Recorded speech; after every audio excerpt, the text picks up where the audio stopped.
एकादशी व्रतकथा. विजया एकादशी. युधिष्ठिरांनी विचारले, हे वासुदेव, माघ महिन्याच्या कृष्ण पक्षात कोणती एकादशी असते व तिच्या व्रताचा विधी कसा आहे? कृपा करून सांगावे. भगवान श्रीकृष्ण म्हणाले, युधिष्ठिर, एकदा नारदांनी ब्रह्मदेवाला माघ महिन्याच्या कृष्ण पक्षातील विजया एकादशीच्या व्रताने मिळणाऱ्या पुण्याविषयी विचारले होते आणि ब्रह्मदेवाने त्या व्रताविषयी त्यांना जी कथा व विधी सांगितला होता तो ऐक. ब्रह्मदेव म्हणाले, नारद, हे व्रत खूपच प्राचीन, पवित्र व पापनाशक आहे, जे राजांना विजय प्रदान करते, यात यत्किंचितही संशय नाही.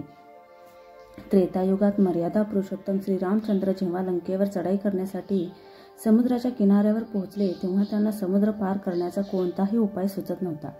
त्यांनी लक्ष्मणाला विचारले, सुमित्रानंदन, कोणत्या उपायाद्वारे हा समुद्र पार करता येऊ शकेल? हा अत्यंत अगाध आणि भयंकर जलजंतूंनी भरलेला आहे. मला असा कोणताही उपाय दिसत नाही ज्यामुळे हा सुलभतेने पार केला जाऊ शकेल. लक्ष्मण म्हणाले, हे प्रभू, आपणच आदिदेव आणि पुराण पुरुषोत्तम आहात. आपणापासून काय लपलेले आहे? येथून अर्धा योजना दूर कुमारी द्वीपात बकदालभ्य नामक मुनी राहतात. आपण त्या प्राचीन मुनींकडे जाऊन त्यांनाच यावर उपाय विचारावा. श्रीरामचंद्र बकलादभ्य महामुनींच्या आश्रमात पोहोचले आणि त्यांनी मुनींना नमस्कार केला. महर्षींनी प्रसन्न होऊन श्रीरामांना आगमनाचे कारण विचारले. श्रीराम म्हणाले, ब्राह्मण, मी लंकेवर स्वारी करण्याच्या उद्देशाने आपल्या सैन्यासह येथे आलो आहे. मुनीश्वर, आता जेणेकरून समुद्र पार करता येऊ शकेल, कृपया असा उपाय सांगावा. बकदाभ्य मुनी म्हणाले, हे श्रीराम, माघ महिन्याच्या कृष्ण पक्षात जी विजया नामक एकादशी येते तिचे व्रत केल्याने आपण विजयी होईल. निश्चितच आपल्या वानर सेनेसह समुद्र पार करून जाल. राजन, आता या व्रताचा फलदायक विधी ऐकावा. दशमीच्या दिवशी सोने, चांदी, तांबे किंवा मातीचा एक कलश स्थापन करावा. तो कलश पाण्याने भरून त्यात पाने ठेवावी. त्याच्यावर भगवान नारायणाच्या सोन्याच्या मूर्तीची स्थापना करावी. नंतर एकादशीच्या दिवशी पहाटे स्नान करावे. कलशाची पुन्हा स्थापना करावी.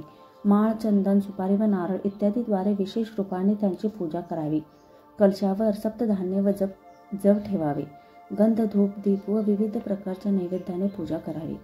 कलशासमोर बसून उत्तम कथा वार्ता करून संपूर्ण दिवस साजरा करावा आणि रात्री देखील तेथे जागरण करावे. अखंड व्रताच्या सिद्धीसाठी तुपाचा दिवा लावावा. नंतर द्वादशीला सूर्योदय झाल्यावर तो कलश एखाद्या जलाशयाजवळ, नदी, झरा किंवा तलावाकाठी स्थापित करावा व त्याची विधिवत पूजा करून देवाला प्रतिमेसह तो कलश वेदोक्त ब्राह्मणांना दान करावा. कलशाबरोबरच आणखीही मोठमोठे दान केले पाहिजे. श्रीराम, आपण आपल्या सेनापतीसह या विधीने प्रयत्नपूर्वक विजया एकादशीचे व्रत करावे. यामुळे आपला विजय होईल. ब्रह्मदेव म्हणाले, नारद, हे ऐकून श्रीरामांनी मुनीच्या सांगण्यानुसार त्यावेळी विजया एकादशीचे व्रत केले. ते व्रत केल्याने श्रीरामचंद्र विजयी झाले. त्यांनी युद्धात रावणाला मारले, लंकेवर विजय मिळवला व सीतेला प्राप्त केले. पुत्र, जे लोक या विधीने व्रत करतात त्यांना इहलोकी विजय मिळतो व त्यांचा परलोकही अक्षय टिकून राहतो. भगवान श्रीकृष्ण म्हणतात, युधिष्ठिर, याकरिता विजया एकादशीचे व्रत केले पाहिजे. हा प्रसंग ऐकल्याने व वाचल्याने वाजपेयी यज्ञाचे फळ मिळते. धन्यवाद.